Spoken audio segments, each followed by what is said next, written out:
Bueno, voy a hablarles acerca de la epilepsia. Mi nombre es Melissa Domínguez y esta es la materia de aplicaciones de las neurociencias en educación. Bueno, la epilepsia se define como un trastorno neurológico crónico de etiología diversa caracterizado por la aparición recurrente de crisis epilépticas debidas a descargas excesivas de las neuronas cerebrales. Entonces, la epilepsia ocurre como consecuencia de una actividad eléctrica anormal y excesiva en el cerebro que provoca crisis repetidas. Entonces, aquí la epilepsia se refiere más que nada a que el daño va a ser principalmente cerebral. Entonces va a haber daño cerebral, por lo cual también va a haber afectación en las neuronas sensitivas, que pues son las neuronas que pues inervan a nuestros diferentes músculos, de manera que vamos a tener como consecuencia movimientos repetidos o también llamados convulsiones, que pues es el síntoma característico de la epilepsia. Entonces, esta puede darse por diversos orígenes. Uno de ellos pues es por causas genéticas, es decir, que pues alguno de nuestros padres tenga epilepsia o alguno de nuestros abuelos, alguno de nuestros tíos tenga epilepsia, por lo cual nosotros de manera hereditaria pues tengamos o presentemos esa enfermedad.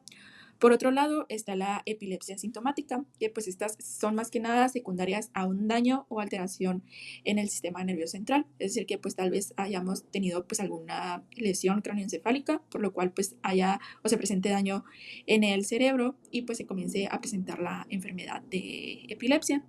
Y por otro lado están las epilepsias criptogenéticas, que pues se refiere a más que nada que no va a haber una causa identificable, es decir, que pues si nosotros hacemos un estudio de imagen, ya sea pues alguna resonancia magnética o algo por el estilo, pues no vamos a ver alguna alteración cerebral o tampoco se explica por que sea alguna causa pues genética o de forma hereditaria, sino que más que nada no va a ser, va a estar sin causa identificable, es decir, no se va a explicar por alguna razón o por alguna consecuencia, sino que pues simplemente se va a comenzar a presentar la enfermedad. Bueno, entonces como características de la epilepsia, pues aunque tiene pues una especial incidencia en la infancia, de manera que en España aproximadamente el 80% de los casos corresponden a niños. Entonces también aquí algo pues importante para mencionar es que el riesgo de deterioro cognitivo es mayor cuando la epilepsia comienza antes de los 5 años y se presentan crisis generalizadas múltiples de múltiples tipos de crisis o estatus epiléptico. Es decir, que si el paciente pues comienza antes de los 5 años y además tiene crisis generalizadas de epilepsia constantemente, pues va a tener un mayor riesgo de deterioro cognitivo. Por otro lado, pues vemos las consecuencias de la epilepsia o qué puede generar la epilepsia de manera secundaria. Pues estos son disminución de la atención, descenso de la velocidad de procesamiento cognitivo y psicomotor y también afectación de la memoria a corto plazo. Bueno, ahora vamos a hablar de las clasificaciones de la epilepsia. Vamos a comenzar con la gravedad. Aquí la epilepsia puede clasificarse según su gravedad, teniendo en cuenta pues la frecuencia de las crisis, el tipo de tratamiento del paciente y pues su impacto pues en la vida del paciente. Vamos a comenzar con las epilepsias de menor gravedad, que pues estas son aquellas formas de epilepsia que pues tienen un mejor pronóstico y pues un menor impacto en la vida del paciente. Aquí se incluyen las epilepsias idiopáticas, que pues aquí este tipo de epilepsias pues son que no se identifica una causa estructural en el cerebro, tal vez no se identifica pues algún traumatismo o algún daño, de manera que pues suelen tener un origen genético y por ende un buen pronóstico.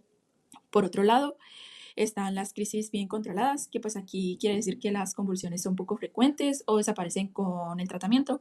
Y por otro lado también está el uso de monoterapia, que pues aquí el control de las crisis se logra con un solo fármaco antiepiléptico, lo que pues reduce los efectos secundarios que pueda haber gracias al tratamiento.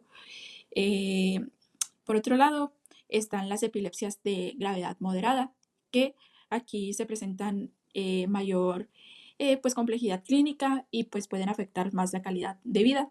Y sus características pues incluyen crisis más frecuentes o de varios tipos, es decir que pues el paciente puede presentar diferentes manifestaciones epilépticas y con mayor recurrencia. Por otro lado, está la necesidad de politerapia, que pues aquí quiere decir que se va a necesitar el uso de 2 o más fármacos para lograr el control de la crisis. Y también está el mayor riesgo de alteraciones cognitivas, que pues aquí pueden aparecer dificultades en la memoria, atención o aprendizaje, ya sea por la enfermedad o por efectos secundarios del tratamiento. También se incluyen las epilepsias graves, que son las formas más severas de epilepsia con un impacto pues, importante en la salud y pues, la calidad de vida del paciente. Se caracteriza por crisis frecuentes y prolongadas, que pues aquí las convulsiones ocurren con mucha regularidad y pueden durar pues más del tiempo habitual. También se da por la presencia de estatus epiléptico, que pues se presentan crisis continuas o repetidas sin recuperación completa de la conciencia. También por síndromes epilépticos complejos, que pues aquí incluyen formas de epilepsia de difícil control. Y por último, el alto riesgo de deterioro cognitivo, que pues aquí existe una mayor probabilidad de daño en funciones como la memoria, el lenguaje, la atención y el desarrollo intelectual. Bueno, también las epilepsias pueden clasificarse según su localización. Entonces, esta clasificación se basa más que nada en el lugar del cerebro donde se origina la descarga eléctrica normal, que pues va a estar provocando la crisis. Están las epilepsias localizadas o focales, que pues así es como se les llama. Entonces, se caracterizan por descargas eléctricas localizadas en una región cerebral, lo que pues determina el tipo de síntomas que va a estar presentando el paciente. Entonces, según su origen, pueden ser idiopáticas, es decir, sin causa estructural identificable, que pues ya habíamos hablado de esto. Por otro lado, están las sintomáticas y por otro lado están las criptogénicas, que pues también habíamos hablado de esto, que pues son pues las epilepsias localizadas o focales, ¿no? Que pues dependiendo pues el tipo de localización son el tipo de síntomas que va a estar teniendo el paciente.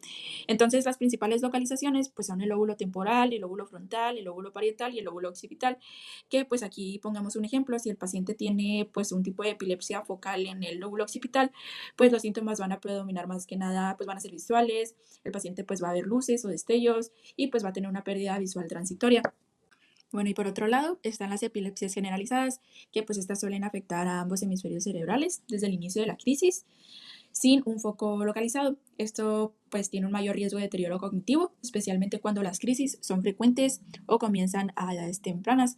Un ejemplo pues es la epilepsia mioclónica juvenil, que pues esta suele aparecer en la adolescencia y se va a manifestar con sacudidas musculares breves, que pues generalmente suceden al despertar. Por otro lado, están las epilepsias de localización indeterminada, que pues estas son aquellas en las que pues no se pueden definir con claridad el origen de la descarga eléctrica y pues se va a caracterizar más que nada por presencia de crisis generalizadas y parciales, es decir, focales en el paciente. Entonces va a haber dificultad para establecer un foco específico de inicio. Un ejemplo pues es la epilepsia mioclónica grave de la infancia, también conocida como síndrome de Dravet, que pues esta es una forma grave de epilepsia que pues va a comenzar en la infancia y se asocia con crisis múltiples y deterioro del desarrollo neurológico.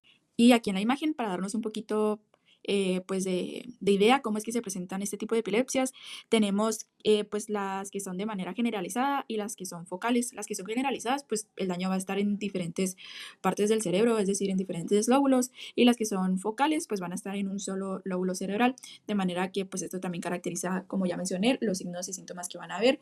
Que pues ahorita les mencionaba un ejemplo, que pues si se daba en el lóbulo, pues no sé, digamos frontal, pues las crisis suelen ser breves, suelen ser a menudo nocturnas y con movimientos bruscos y pues va a haber también conductas motoras complejas, a diferencia de si la afectación o la epilepsia se da de manera generalizada, pues tal vez pues las crisis epilépticas pues van a ser muy diferentes a las focales.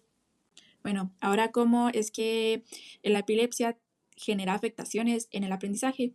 Pues primero que nada, el paciente pues va a tener dificultades de atención y disminución de la velocidad de procesamiento, de manera que pues el estudiante puede presentar mayor dificultad para seguir el ritmo de la clase, también pues va a tener dificultad para comprender explicaciones complejas, también pues va a tener complicaciones para mantener tal vez la concentración durante pues tareas prolongadas y también pues va a tener como consecuencia alteraciones de la memoria, especialmente pues a corto plazo, de manera que pues el paciente puede verse comprometido, es decir, puede verse comprometida la memoria del paciente a corto plazo, lo que pues va a dificultar la retención inmediata de la información pues que tal vez se esté presentando en el aula.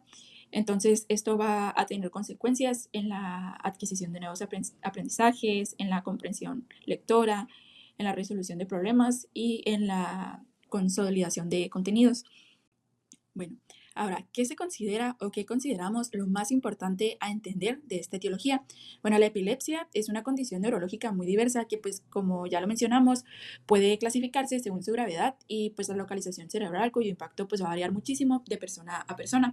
Entonces, desde un ámbito educativo, lo más importante es comprender que, pues, no todos los alumnos con epilepsia van a presentar, pues, las mismas necesidades ni las mismas dificultades, pues, de aprendizaje. Es decir, algunas formas de epilepsia son leves y bien controladas, mientras que otras pueden asociarse a crisis frecuentes y pues a un mayor riesgo de deterioro cognitivo.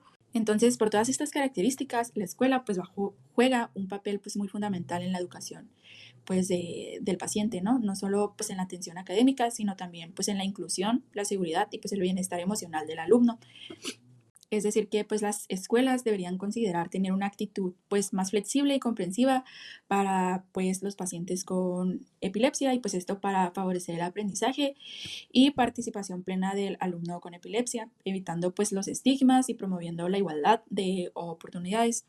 De manera que pues una buena atención médica, una buena educación a familiares sobre pues de qué se trata esta enfermedad y pues que la escuela o las universidades aporten de manera flexible o pongan de su parte para que pues los alumnos puedan sentirse con menos estigmas y puedan sentirse más cómodos en el aprendizaje o podamos implementar eh, pues tal vez estrategias para que pues el paciente con epilepsia aprenda de una mejor manera. De esta forma, con todas estas pues características que ya mencioné, pues el paciente pueda tal vez sentirse más cómodo en el ámbito pues educativo.